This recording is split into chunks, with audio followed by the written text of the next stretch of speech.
ఏ జగన్మోహన్ రెడ్డికో లేకుంటే ఇంకొకరికో ఒత్తాసు పాడి వాళ్ళు చెప్పినట్టల్లా చేసి వాళ్ళు కూర్చోమంటే కూర్చునేది, లేసుకోమంటే లేసుకునేది, ఒంగోమంటే ఒంగునేది, వాడి మీద ఎఫ్ఐఆర్ కట్టంటే కట్టేది, వీని మీద ఎఫ్ఐఆర్ కట్టంటే కట్టేది, పాపం వాడిని తీసుకొచ్చి లోపల కూర్చోబెట్టంటే కూర్చోబెట్టేది, ఈ ఎర్రచందనం స్మగ్లర్ని వదిలేయమంటే వదిలేసేది.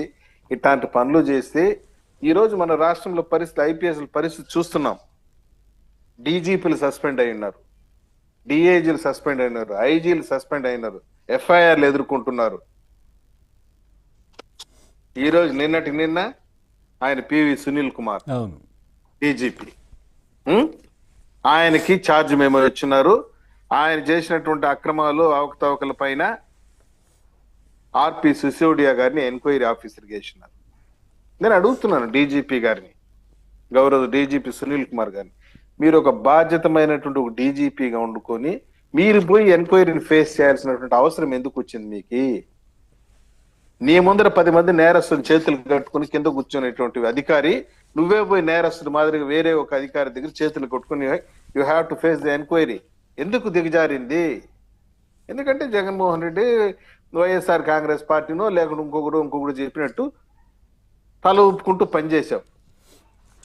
ఆ రోజు నిజాయితీగా నిర్భీతిగా పనిచేసి ఉంటే, నువ్వు చెప్పినట్టల్లా చేయడానికి నేను నీ ఇంటికాడ సర్వెంట్ని కాదు, ఐఎమ్ ఐపీఎస్ ఆఫీసర్, నా నెత్తి మీద 3 సింహాలు ఉంది, భారత రాజ్యాంగం అనుసరించి పనిచేస్తాను, చట్టం ఏం చెప్తుందో అదే చేస్తాను, అంతే తప్పించి నువ్వు చెప్పినల్లా చేయడానికి నేను ఇంటికాడ పని మనిషిని కాదు.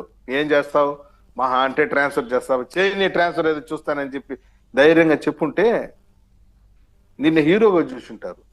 పట్టుకొని రాబో రఘురామకృష్ణరాజు గారు అంటే నువ్వు పెద్ద ఉత్సాహంతో ఎగిరిపోయి దూకి హైదరాబాద్ లో ఆయన గుండె ఆపరేషన్ చేసింటే పట్టుకొచ్చి లోపలేసి తోసావు, అరెస్ట్ చేశావు, కస్టోడియల్ టార్చర్ పెట్టావు, కొట్టావు. ఆయన ఎవరు ఒక ఆయన అడిషనల్ ఎస్పీ, ఆయన కూడా ఏదో పేరు మర్చిపోయారు, విజయపాల్ ఏదో ఉంది ఆయన పేరు, విజయపాల్. ఆయన సస్పెండ్ అయ్యాడు, అరెస్ట్ అయ్యాడు, తిరుగుతున్నాడు. అవసరమా మీకే? ఈ రోజు సునీల్ కుమార్ ఛార్జ్ మేము ఎదుర్కొంటున్నాడు. పైగా వాళ్ళ కుమారులు 2 పైన కూడా ఈ రోజు రఘురామకృష్ణరాజు గారు కంప్లైంట్ రాశారు. నువ్వు చేసిన తప్పులకు నీ కొడుకులు కూడా బాధ్యత వహించాల్సి వస్తుంది ఈ పాపంలో. మీకేం కర్మ? ఐపీఎస్ అధికారులకి ఏం కర్మ మీకు? చెప్పు, మీకు ఏం తక్కువ ఉంది? ఏం తక్కువ చేసింది ఇండియన్ సివిల్ సర్వీస్? చెప్పండి.